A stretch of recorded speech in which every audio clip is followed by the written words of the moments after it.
Taip, dabar šiek tiek pagalvokim, pašnekėkim apie reprodukcijos skaičius. Reprodukcijos skaičių yra labai daug. Ir būna labai liūdna, kai fermos žino tik tai vieną ir nesminį. Paklausi, kaip pas jūsų reprodukcija, sako 1,8. 2,2. Kas tai yra? Sėklinimo indeksas, ar ne? Tai yra visiškai nereikšmingas skaičius, jeigu paimti kontekstą, ar ne? Nu, kaip pasakyti, jisai yra reikšmingas, bet jisai tikrai nėra pirmo plano skaičius, pirmos linijos skaičius. Pirmos linijos skaičiai yra tokie, kurie duoda informaciją esminę, ar ne? Kad pamatęs vieną skaičių, arba lendi kitus skaičius tolyn, arba iš vis jau niekur nelendi, paspaudai ranką, sakai, pas tai viskas gerai.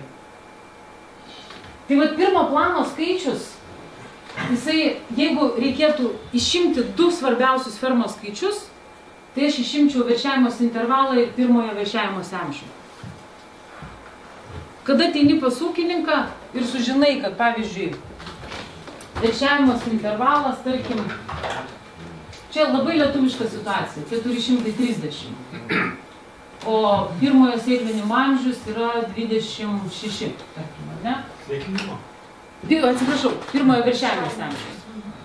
Ne, o tipiška, neblogai valdoma lietuviška banda, kuri neturi bandos valdymo programos kaip taisyklė, ar ne? Bet tiesiog žmonės dirba taip, kaip įpratę, gerai, tradiciškai, viskas ten yra gerai, lietuviškai gerai. Nes jeigu lietuviškai nėra gerai, tai čia būna 550, o čia būna 28 ir daugiau. Ne? O tokių ekstremų irgi yra tekę sutikti, ar ne? Bet mes kalbėkime apie tokią normalią, standartinę lietuvišką bandą.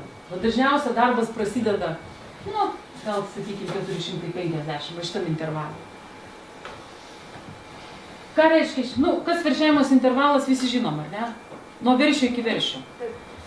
Ką noriu dar pasakyti apie veršiavimos intervalą, niekada neskaičiuokit istorinių dalykų. Neskaičiuokit nuo šito veršio iki praeito veršio. Visą laiką skaičiuokit nuo šito veršio iki būsimo veršio. Ir net du skirtingi dalykai. Visą laiką reikia skaičiuoti priekį. Tai va, jeigu dabar pabandyti va šitą skaičių paversti pinigais. Jau daug su kuo esam vertę. Pasaulis skaičiuoja įvairiai. Vieną tuščią dieną skaičiuoja nuo 2 eurų, tarkim, iki 8 eurų. Ne? Mes, kai skaičiuojam tą pačią dieną Lietuvoje, tai dažniausiai skaičiuojam 10 litų. Jūs skaičiuojat pas save kaip nors, ar ne? Sutinkat, kad ta diena kainuoja? Veršių mažiau, pieno mažiau, ar ne, pikulatacijų mažiau ir taip toliau. Ideali pozicija šitoj vietoj būtų 380 dienų. Aišku, priklauso nuo jūsų produkcijos. Jeigu jūs melžiate 6000, tai čia turėtų būti 365. Bet jeigu jūs melžiate 8000, 9000, čia turėtų būti 380. Nu, tai skaičiavimas labai paprastas, ar ne? 40-50 dienų, po 10 litų, 500 litų, 1000 karvių. Atitinkamai dauginam ir gaunam pinigus, kiek reprodukcijai sėdi per metus.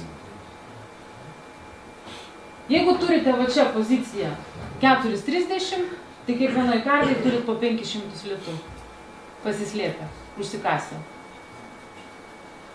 Taip pat su pirmojo veršiavimo amžiumi. Jeigu čia turit poziciją 26, o ne 24, maksimum 25, atitinkamai padauginkit iš telyčios dienos, ar ne? 2 mėnesiai skirtumas, 60 dienų skirtumas, 60 dienų po 10 litų, 600 litų vienoj telyčioj, 1000 karvių bandoj maždaug viršiuojasi 300 telyčių, dauginkit iš 300 telyčių ir žinosit, kiek turit savo bandoj. Tai va čia yra, jeigu gavot programas, ar ne, bet tenai aš taip paėmiau ir laisvą ranką užrašiau, kaip ištraukti iš bandos bent 1000 litų iš kiekvienos karvės. Tai va, jeigu pas jūs yra 4,30 ir 2,60, tai yra 1000 litų karviai. Bet sumažinę tos skaičius, jūs tą 1000 litų turit. Iš karto. Tai va, pakalbėjom apie tuos skaičius, ar ne? Tai va, jeigu ateinam į bandą, randam 380 ir 24, ar ne? Praktiškai į kitus skaičius galim ir nelysti. Jeigu randam 4, 30 ir 26, tada jums pasidaro kiti skaičiai svarbus. Tarp jų ir sėklinimo indeksas.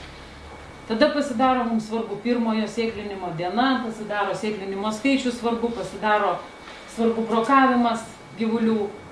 Ir tada mes ieškom, kur mes tas dienas išbarstėm, surandam ir atstatom į savo vietą. Dabar vėl, kaip ir su SPP, aš taip drąsiai leidau savo užsirašyti kaip pirmą veršingumo rodiklį. Yra labai geras matmuo. Jeigu jūs jo iki šiol nenaudojat, po šios dienos jūs jo irgi nepradėsit naudoti, bet šiandien bent jūs išgirsit. Ar ne? Va toks bus mažos naujovės. Neturim lietuviškų pavadinimų. Tai aš rašysiu čia šalia angliškai, o laisvo vertimu versijų lietuviškus. Reiškia, yra 3 tokie rodikliai.